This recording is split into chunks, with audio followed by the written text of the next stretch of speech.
Hello again, good to see you. This week I want to take you back in time. I want to take you back in time 40 years to be precise. When I think about what I was doing then, it's lost in a cloud of hangover really, having just left university. January 1980, the Rubik's Cube arrived. And also, out of an office in London, the first edition of Hazardous Cargo Bulletin, just as unputdownable as a Rubik's Cube, I think you'll agree. Things were different then. We were still doing everything by hand. Well, the people on the magazine, I wasn't there yet. HCB, as it became known, was set up on the instigation of a German publishing company, Stork Verlag, who had set up Gefährliche Ladung, a magazine in Germany, to provide the chemical industry, the biggest in Europe, of course, with information about transport regulations back in the late 50s. Following the establishment of the UN system of regulating the transport of dangerous goods. By the late 70s, Stork was a bit frustrated that they couldn't sell this German language magazine anywhere else. So came up with the idea of an English language version. And they had a stake in the magazine for a while.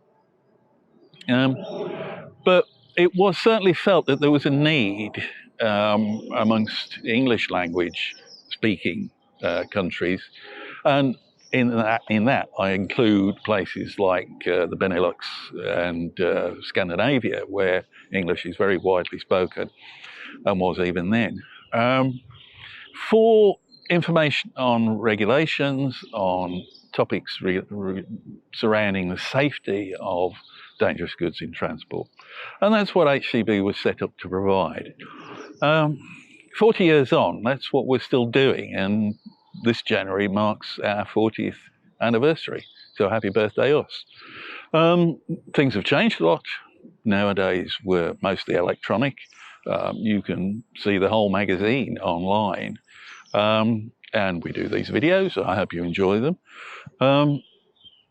And we have a website, of course, like everybody does. You have to these days. What's more difficult, I think, is to get people to pay for it, because in these days of internet access, unless you're an avid reader of the London Times, you expect to be able to see news without a paywall. And so the business model has to change with that. And we've been having this discussion for 10 years or more, and HCB is not alone in this. But for everybody who says, oh, is there any room for print journalism these days? I just point them to the nearest newsagent and say, well, take a look at the number of magazines on the shelves. Yes, there's still room for print journalism. Those of you who read the magazine may notice that one of my jobs every month is to look back 30 years at what we were writing about then. And that's been an interesting process for me. It's coming close to the time when I actually joined the magazine now, since this will be my 27th year. And it always strikes me that things in some ways have changed out of all recognition, especially in terms of computerization and the quality of the supply chain and the assets in that supply chain. But at the same time, plenty of things haven't changed. And there's a lot of companies that were around 40 years ago still around now. Some of them even advertise with HCB. That may be why they're still here 40 years on. I would like to think that we'll be here in another 40 years. I probably won't be, but there you go.